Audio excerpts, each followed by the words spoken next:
Calls from within Britain to leave the European Union have been pretty loud since the moment it joined in 1973. 2 years later, a referendum was held on UK membership of what was then the European Economic Community.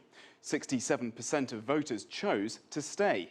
But Europe remained a deeply divisive issue throughout the 1980s, especially within Margaret Thatcher's Conservative Party. In fact, it's one of the reasons she was forced to resign in 1990.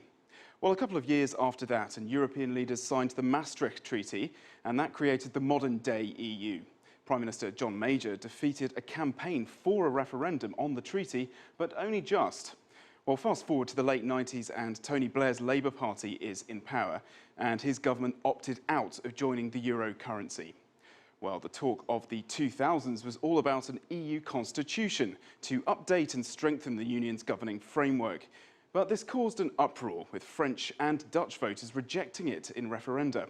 The watered-down Lisbon Treaty replaced it and was ratified by the British in 2008, but without a referendum. And this is when we really see intensified calls in Britain for it to withdraw from the EU. Well, in 2010, the Conservatives under David Cameron were back in power with a new generation of more Eurosceptic lawmakers. This was also the height of the Eurozone debt crisis. Remember those bailouts for Greece, Portugal, Ireland and Cyprus.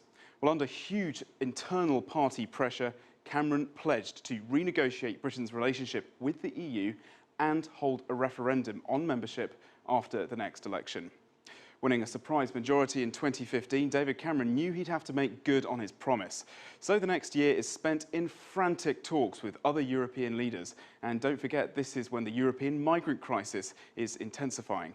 And then this February, Cameron announces he's made a deal to bring more powers back home. Among the concessions are limits on benefits for EU migrants living in the UK.